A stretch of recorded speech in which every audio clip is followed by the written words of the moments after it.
Après le duo d'ouverture assuré par les immunisés Ambre et Sarah, c'est désormais au tour de Léa et Victor de monter sur scène pour leur évaluation de la semaine des destins liés. Un moment très attendu par les fans, car l'association de leurs deux personnalités artistiques promettait, dès l'annonce des duos, une prestation chargée en intensité. Les deux académiciens ont choisi, ou plutôt hérité, d'un titre redoutablement exigeant. Wrecking Ball, de Miley Cyrus. Une chanson connue pour son amplitude vocale, son intensité émotionnelle, et la précision nécessaire, pour ne pas se laisser emporter par sa puissance. Autant dire que le défi était immense.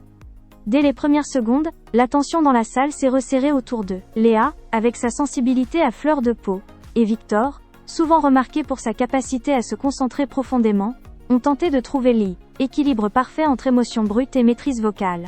Les fans, qui suivent chaque instant grâce aux extraits et au retour des auditions, n'ont pas tardé à réagir. D'un point de vue purement vocal, l'évaluation a laissé une impression mitigée.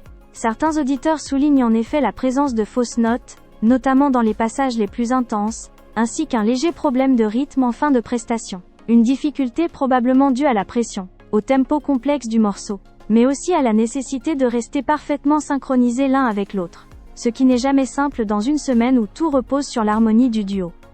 Cependant, malgré ces imperfections vocales, beaucoup de fans saluent un découpage musical particulièrement réussi. Selon eux, la répartition des parties donnait une vraie fluidité au morceau, et les voix de Léa et Victor se complétaient mieux que prévu. Certains parlent même d'un équilibre surprenant, capable d'apporter une nouvelle couleur à la chanson originale de Miley Cyrus. Un élément rarement mis en avant lors d'une évaluation, mais qui témoigne du travail artistique fourni par les deux académiciens. Sur le plan scénique, les retours sont nettement plus enthousiastes. Leur danse, loin d'être un simple accompagnement, a été perçue comme une partie pleinement intégrée à la narration. Plusieurs fans évoquent une prestation puissante, incarnée, presque viscérale. Les regards, les gestes, les déplacements, tout semblait construit pour renforcer, émotion du morceau.